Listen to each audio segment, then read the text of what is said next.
I remember that night as clearly as if it happened yesterday. The clock was nearing midnight, the kind of silence where even the hum of the refrigerator feels deafening. We had just finished a simple dinner, and I sat at the table with a glass of tea, savoring the quiet. She entered the room slowly, hands clasped, eyes darting everywhere but at me. Her voice trembled as she spoke.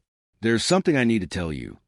I expected some mundane confession, perhaps something about finances, her work, or a minor crisis. After 30 years of marriage, we had weathered layoffs, health scares, and more family drama than most couples face in a lifetime. But nothing could prepare me for what came next. "Yes," she whispered, her words barely audible. "I had an affair, and I hid from you that our 2 children, they are biologically his." The words left me breathless. My hand gripped the tea glass, so tightly I thought it might shatter. She continued, as if her explanations could somehow lessen the impact of her betrayal. "But he's been dead for years, and the children, they love you. You've always been their father. Nothing has to change." Her words echoed in my mind, a cruel and twisted mockery. I rose slowly, deliberately. No shouting, no broken objects, just a chilling calm. "Pack your things," I said. "You're leaving tonight." She froze. Disbelief etched on her face, expecting me to laugh, to relent. I did neither. I watched her gather her belongings, murmuring excuses, until the front door closed behind her. That same night, I filed for divorce. 2 days later, my phone rang. The number was local but unfamiliar. I almost let it go to voicemail, but a voice inside urged me to answer. "Mr. Turner?" a grave voice asked. "This is Detective Harris from the county police. We need you to come to the station. It's about your wife and the man she had an affair with." I gripped the phone, confusion tightened in my chest. "He's dead," I said automatically. "For years." "That's part of the problem," the detective replied. "We believe his death may not have been as natural as you were told." The words hit like a hammer. My mind raced. "Why are you calling me? Your name has come up repeatedly." And with the divorce proceedings underway, it seemed she might be preparing to implicate you. By the time I arrived at the station, my thoughts were in turmoil.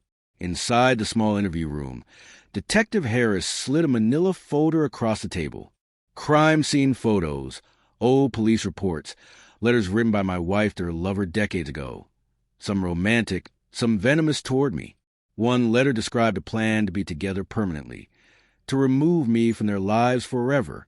"Mr. Turner," Harris said, "these letters were found in a storage unit rented under your wife's name. That same unit contained a vial of medication found in her lover's bloodstream at the time of his death. The coroner's report was inconclusive back then, but modern testing tells a different story. My throat went dry. You think I had something to do with it?"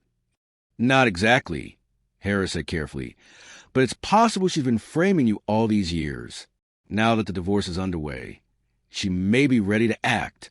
Betrayal had become something far more dangerous. My anger transformed into the cold determination of survival. 2 days later, my attorney called with grave news. She had filed an emergency motion, accusing me of violence, instability, and implying that I had somehow been involved in her lover's death 3 decades ago. Her plan was clear: eliminate me entirely, my reputation, finances, even my relationship with our children. When I entered the courtroom, she was already there, immaculate, hair perfectly styled, a black dress that screamed widowhood, clutching her lawyer's arm as though performing for an audience. Her attorney spoke with feigned sincerity. "Your Honor, my client fears for her safety and that of her children. Mr. Turner has been emotionally abusive, and there are credible questions regarding his involvement in the untimely death of her former partner." Gasps rippled through the room. She lowered her gaze, sneaking glances to gauge my reaction. I gave none. Instead, I slid a flash drive across to my lawyer. We had prepared meticulously after the meeting with Detective Harris. "Your Honor," my attorney said, "before we respond to these claims, we have evidence that will alter the course of these proceedings." The courtroom projector flickered to life. First, the letters in her handwriting, her signatures, plotting my removal. Then, modern toxicology, results connecting her to the fatal substance. Finally, a video clip from just days ago, showing her casually discussing how she could finally get rid of me, now that the police had reopened the case. The judge's face paled. The recess stretched for 2 hours. When the judge returned, Detective Harris followed closely behind, her face drained of color, nails gripping the table. She tried to hold on to the world crumbling around her. The judge's voice was firm. This court will not proceed with a divorce until criminal matters are addressed. Mrs. Turner, you are to remain in the custody of Detective Harris, pending further investigation. She tried to protest, but Harris was already at her side. Ma'am, you'll need to come with us. She glared at me over her shoulder, whispering, "This isn't over." It was over. She just didn't realize it yet. In the week that followed, my attorney and I acted decisively. Her access to joint accounts was frozen.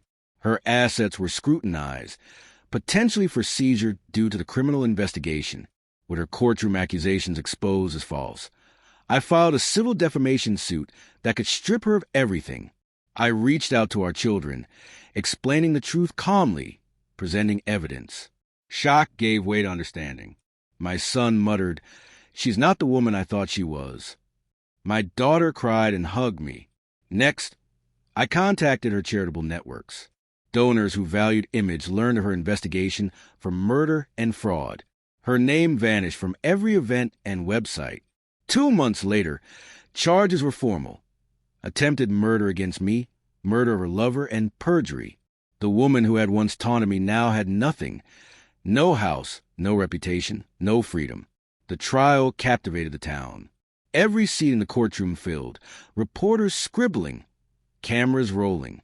I sat quietly, wearing the same suit I had worn on our wedding day. Not for nostalgia, but irony. That suit had marked our beginning. Today it marked her end. The prosecution's case left no room for doubt. Letters, toxicology, recordings, all painted her as a calculating, cold-blooded schemer. Her defense resorted to predictable tactics, claims of bitterness and revenge. Then Detective Harris took the stand, presenting meticulous evidence. Bank transfers to a shady consultant shortly before her lover's death, and an attempt to hire the same man against me. Shock and disgust spread across the jury. The verdict was swift, guilty on all counts. The judge pronounced, "You spent decades building a facade of respectability while destroying lives. You are sentenced to life in prison without parole." She scanned the room for our children, who were deliberately absent, my final act of protection. Instead, they were home, signing paperwork to legally change their last names to mine. As the guards led her away, I stood, speaking to the microphones. Turns out I had a choice. The next morning, her face was on every news channel, not as a wife, mother, or philanthropist, but as a convicted murderer, liar, and fraud. I walked out into sunlight, free. 6 months later, life settled into a calm I hadn't known for decades. The children visited every weekend. Hesitant conversations gave way to laughter. My son asked me to help with his truck. My daughter insisted I teach her my Sunday pancake recipe.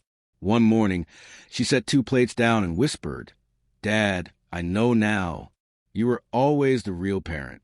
That sentence erased 30 years of lies. Financially, I was secure. The divorce was overturned, civil damages awarded, and the house, education, and retirement funded. The real wealth, however, was peace. I began volunteering with a Veterans Mentorship Program, using my story as both warning and testament. The best revenge, I tell the younger vets, isn't simply winning. It's thriving so completely that those who try to destroy you can't bear to witness it. She became a ghost, her name synonymous with shame. Prison reduced her to just another inmate with a number. I never wrote, visited, or answered her rare letters. The last one, brief, admitted, "I guess you won." I didn't reply. I hadn't merely won. I had survived, rebuilt, and thrived.